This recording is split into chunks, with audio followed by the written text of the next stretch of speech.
주산전야 순간순간을 즐깁시다. 안녕하세요. 주식공사 유튜버 밑에서 반갑습니다. 자, 대한전선에 대한 부분, 바닥과 바닥선에서 다시 한번 이런 어떤 침체권에서 다시금 세게 반전에 대한 모습이 강력하게 나와주는 이런 모습을 한번 기대해 보도록 하겠습니다. 자, 보면요.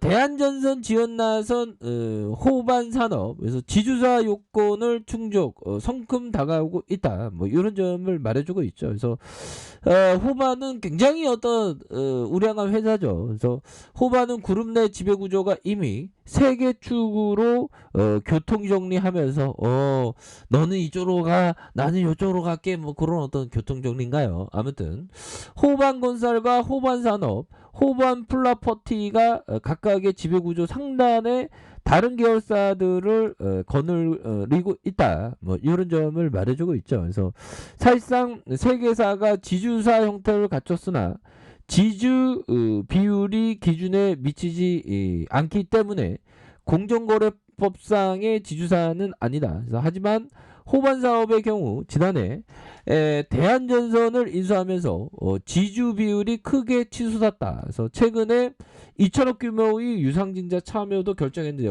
결정 잘했죠.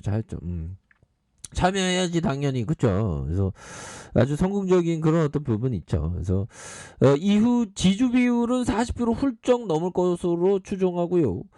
지주사 전환을 위한 조건에 한 발짝 이렇게 나아가는 그런 점을 말해주고 있습니다. 그래서 자, 호반 사업은 그룹 내에서도 아주 가파른 성장성이 두드러지고 안정적인 주택 사업의 M&A 전략이 맞물린 덕분에 특히 2016년 호반 건설 사업을 인수, 이듬해 합병 전략을 하면서 몸집을 대폭 키워갔다. 그래서 10년 전만 해도 별도 기준 1000억이었던 자산 총액이 2022년 1조 6490억 수준으로 확대된 이런 부분. 와, 어마어마한 돈이다 정말.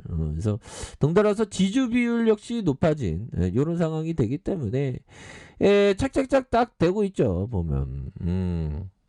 그래서 지난해 우리를 인수했죠 보면. 인수를 마무리하면서 지주 비율이 더 상승한 부분이 된다. 그래서 작년에 대한정선이 공시한 주식 등 대량 보유 상황 보고서에 따르면 호반 사업은 2,482억 규모의 매매 대금을 내부 현금으로 충당했다는 이런 점을 밝히고 있습니다. 그래서 이에 따라서 줄어든 현금과 현금 자산은 고스란히 지분법 적용 투자 주식으로 옮겨간다. 그래서 자산으로 분류된 항목에서 변화가 있었기 때문에 자산 총회에는 큰 영향이 없었다는 점을 말해주면서 2020년 말 자산 총계를 기준으로 볼 때 지주 비율은 36%선까지 늘어난 것으로 이렇게 추정을 한다. 그래서 지주 비율은 여기서 더 높아질 가능성이 높고 호반 사업이 올해 대한전선 유상증자에 참여할 예정이기 때문에 대한전선의 유증 규모는 5천억대이며 주주 배정 후 실권주 일반 공모 진행되는. 그래서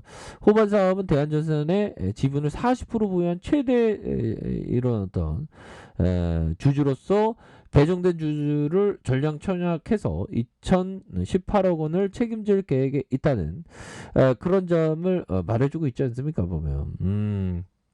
그런 어떤 부분으로 해서 이렇게 착착착 되는 부분이 되겠죠. 야, 이건 뭐 호반 건설, 뭐 호반 플라페티, 호반 사업, 이거 대한전선 여기 있죠 보면. 그래서 장기적으로 보면 결국에는 이 김상열 회장의 차남 김미성 상무가 최대주다. 그래서 뭐 이렇게 착착착 되고 있죠 보면. 그래서 보면 우리 대한전선도 이제 뭐 주가도 또 주주가치 제고를 위한 또 부양식도 좀 나오고 해야지 보면. 그렇게 해서 뭐 시장이 잠깐 좀 어려웠습니다. 어려웠는데 뭐 다시 좋아지는 순간들 오겠죠. 그래서 자, 대한전선에 대한 신용에 대한 어떤 증가에 대한 부분이 나오고 감소하고 증가되는 이런 부분이 또 나와주고 있습니다. 그래서 대한전선은 지금 좀 많이 쉬었죠. 근데 앞으로 정말 어떤 잘 나가는 그런 부분이 또 나와줘야 한다. 뭐 이런 점을 좀 말씀을 드리면서 특징에 대한 부분, 유증에 참여한다. 뭐 요런 여러 가지 일이 있죠. 보면 우리가 잊지 말아야 될 게 대한전선 미국 대규모 전력망 수주에 대한 부분도 이렇게 나와줬던 부분이 됩니다. 그래서 시장에서의 재평가 이런 부분이 충분히 나와줄 수 있죠. 지금은 좀 약간 소외를 받는데 이제 다시 재평가 받을 수 있습니다.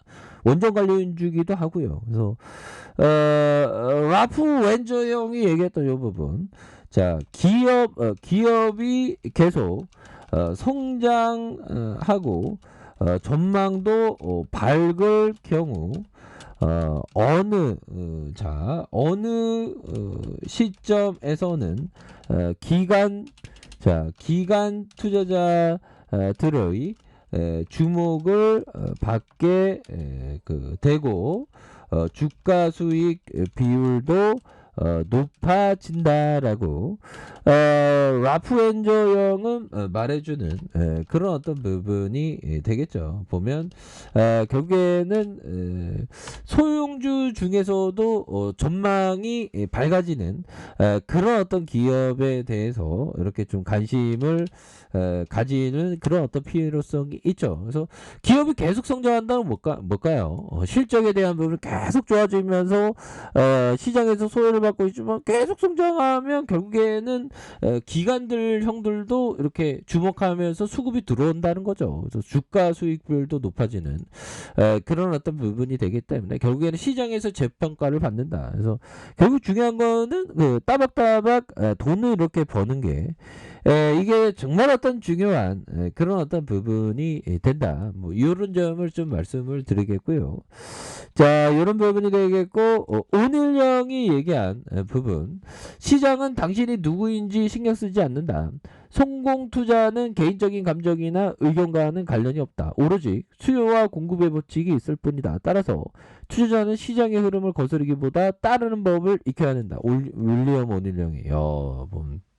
결국에는 추세에 따르라, 뭐 그런 어떤 관점을 중요시하는 부분이 되겠죠. 보면 결국에는 수요와 공급으로 하면 라프렌저 형이 얘기했던 건 좀 중소형주 중에 그 소외를 받는 종목에서 미리 들어가 있으면 실적 성장하고 이러면 수요가 따라온다. 뭐 그렇게 좀 생각할 수 있는 부분이 분명히 된다. 뭐 이런 점을 좀 말씀을 드려보도록 하겠습니다. 그래서 대한전선에 대한 부분, 이제는 저점에서 달라질래요 모습 충분히 보여줄 수 있는 부분이 되겠죠. 그래서 자, 보면 주가에 있어서 대한전선에 대한 부분, 자 보면 하락에 대한 부분, 907원에 대한 부분과 하락에 대한 부분에서 강력하게 5150원의 슈팅이 있었죠. 그러다가 하락선에서 이런 부분에 이거 완전 바닥권의 친구죠. 보면 얘들아, 커피 한 잔 보면 우리가 다시 한번 이런 어떤 바닥선에서는 우리의 대한전선이가 엄청나게 조명을 다시 한번 받을 수 있는 그런 어떤 측면은 분명히 많이 남아있다. 뭐 그렇게 좀 말씀을 드려보도록 하겠습니다. 그래서 분봉에 대한 부분, 이때 한방 좀 터뜨리려고 이렇게 가는 느낌인데 보면 살짝 뭐 시장에서의 모습과 함께 조금 좀 눌려졌는데 형들아, 이거 다시 좋아질 수 있지 보면. 그렇게 해서 이러한 이런 어떤 가격선에서 다시 한번 거래량 터주면서 굉장히 좀 앞으로 치고 나가는 시원스럽게 막 불기둥 막 나야 되는데 보면 그래서 어느 순간에 막 불기둥 바라다가 정말 불기둥 나오면 정말 꿈만 같습니다. 가끔가다. 그래서 구조대에 대한 부분은 분명히 올 수 있다. 뭐 그런 점을 좀 말씀을 드리겠고요. 주봉에서 가격선에서 이렇게 지켜주는 모습에서 다시 한번 거래량이 강하게 터져주면서 슈팅에 대한 부분이 충분히 나올 수 있는 그런 어떤 감은 충분히 되는 게 아닌가. 뭐 이런 어떤 생각이 듭니다. 그래서 일봉에서 바닥과 바닥, 다시 한번 바닥에서 거래량 터져주면서 다시 한번 올려주는 이런 부분 한번 기대해 보도록 하죠. 그래서 뭐 대한전선 뭐 예전에도 한방 터지면 막 주가 막 불기둥 막 나왔죠 보면. 다시 한번 좀 좋아지는 순간을 한번 기대해 보도록 하겠습니다. 자, 아래 카페에서 전부 확인하시고요. 좋아요, 구독하기, 알람 설정까지 하셨던 모든 분들 감사합니다. 사랑합니다. 축하합니다. 네, 고맙습니다.